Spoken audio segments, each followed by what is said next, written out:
Well, welcome to SLAS 2016 here at the CDI booth, Cellular Dynamics International, where we're presenting a variety of different new tools to the screening and drug discovery business.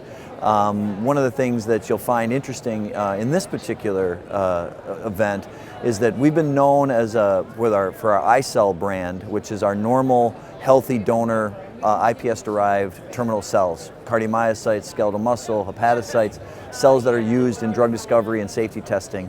Now, however, we've introduced two new product concepts. One is our MyCell product, which is really the ability to take blood from any donor, turn it into an iPS cell, and then produce in scale any of the cell types that I just described that can be found in our catalog. In addition to that, we're able to leverage a number of iPS banks that are being generated. One in particular is in the California Institute of Regenerative Medicine here in California has funded a bank of 3,000 donors that we are producing the iPS cells for. It represents 11 different diseases. And what's compelling about that is that now we actually have the ability to put disease into a dish based on the genetics of the donor. It really opens up the areas of drug discovery more so than just testing on normal cells. So we can actually take, a patient with Alzheimer's or a patient with Parkinson's disease or a patient with age-related macular degeneration and put their iPS cells and then manufacture their terminal cells and put them into a dish, thus enabling disease research, drug discovery, etc. So I think that's one of the things that's most intriguing about the fact that these banks now are finally available. And one of the key elements is that genetic information for each one of these individuals is known. So it's not like we've tapped somebody on the shoulder on the street. These are people with rich clinical history that have genetic information, in some cases whole genome sequencing information, so we can really get to the heart of the pathology of their disease and then represent that in a dish.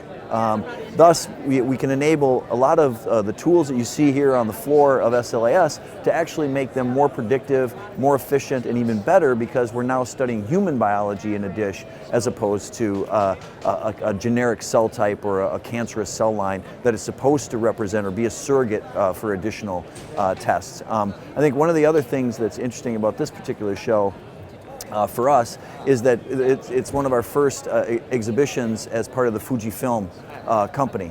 We were acquired by Fujifilm back in May and have been going through kind of the integration process, and now we have not only the Cellular Dynamics brand, but we also have all of the rich wealth of experience and innovation that's contained within Fujifilm as well, which is really exciting for us as a company. So if I've said anything here today that you think is compelling, I'd really compel you to go to our website, cellulardynamics.com, find out all of the rich information that's available.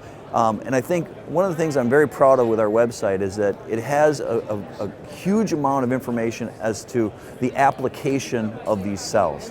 We represent the biology, but really the interesting thing comes from the stories that are generated by the use of these cells, what platforms they're being measured with, what compounds are being tested, and we've taken the time to generate an application database that our customers can scroll through and search so that they don't have to start from scratch in terms of using a particular platform. There's already a protocol, there's even in some cases data analysis recommendations to be able to get the most out of this product, because really that's what it comes down to is the use of the cells and how they represent human biology. So, thank you.